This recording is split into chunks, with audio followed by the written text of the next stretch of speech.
Hello all, this is the final little bit from me.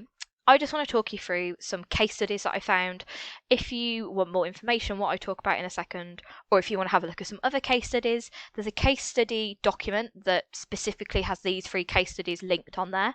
You can also link them through this, and there's also on the other sort of documents reference page, there is a website that I've put that is a case study sort of website where you can go and look at ways in which different businesses tweak what they do slightly in slightly different areas to try and become more employee centric.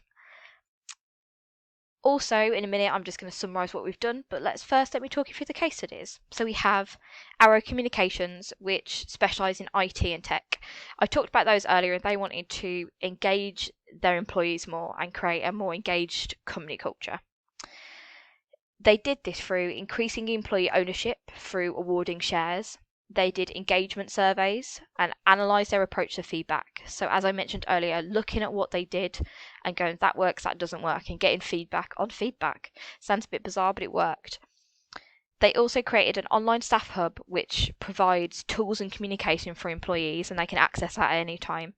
And they also invested into the employees' workspaces, making it more open, more relaxed, giving different sort of areas that people could go and work into for different things and for different sort of settings and vibes, if you like, a bit of a chill out area, stuff like that, making people want to go to work because they liked the context they were in and the area they were in. This had a massive knock-on effect and decreased their turnover by 76% in 2 years, which I actually just think is wild. That is so impressive. So very well done to Arrow Communications.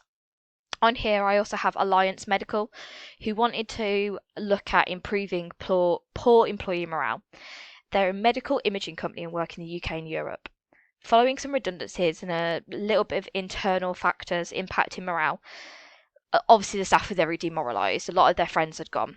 So in order to overcome this, they started doing monthly meetings and debriefings with staff, keeping staff in the loop, letting them know where their roles fitted into the context and how the business was doing, keeping them in the loop.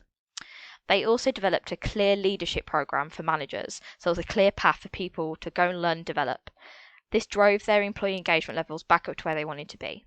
So very well done to them. And finally, we have A2 Dominion, who are a residential property organisation.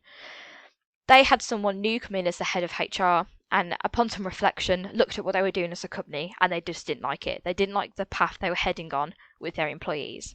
So they did something about it. They altered and totally changed and turned over their policies as they felt they were too stiff and ineffective, and did more damage than good, and did not promote autonomy for their employees. They also introduced 5 separate workshops for their management teams in an aim to train them to be more effective and more efficient. They also focused on how to improve inclusivity and diversity and set a point plan of how to do that, and also started introducing rewards for staff because that was something they didn't previously do. All of these different companies just tweaked what they did a little bit and had massive and reaped massive benefits from it. So please do go away today, have a look at some of the material and just have a think about in what way you can tweak little bits to become an employee-centric company.